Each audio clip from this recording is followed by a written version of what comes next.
लोगों से कहना चाहता हूं, कम मेक इन इंडिया।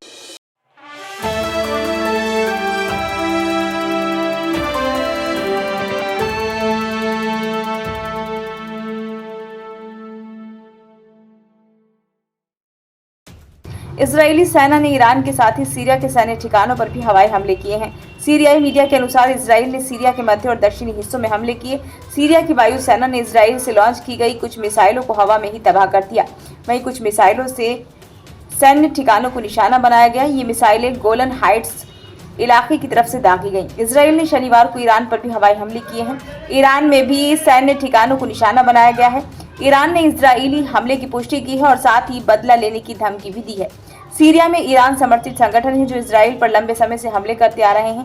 हालांकि 7 अक्टूबर की घटना के बाद से इन हमलों में तेजी आई थी। बीते दिनों में कई बार इजरायली सेना ने सीरिया में हवाई हमले किए हैं।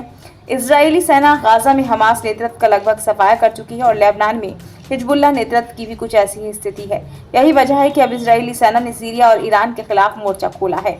ईरान में इजरायल के हवाई हमले के बाद नागरिक उड़ानों को अगले आदेश तक रद्द कर दिया गया है।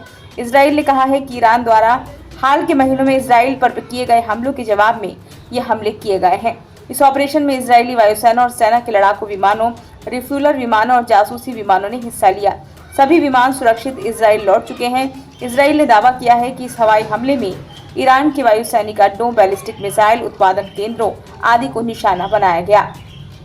हवाई हमलों के बाद इजरायल ने ईरान और सीरिया को चेतावनी दी है कि अगर उन्होंने इजरायल पर जवाबी कार्रवाई की तो इजरायल फिर से हमला करेगा। इजरायली सेना के प्रवक्ता ने एक बयान जारी कर कहा है कि हमारा संदेश साफ है कि अगर कोई भी इजरायल को डराने धमकाने की कोशिश करेगा तो उसे इसकी भारी कीमत चुकानी पड़ेगी। हमने आज इसका नमूना दिखा दिया है। हम इजरायल और उसके लोगों की सुरक्षा के लिए रक्षात्मक और आक्रामक दोनों तरीकों से तैयार हैं। ब्यूरो रिपोर्ट, नई दिल्ली।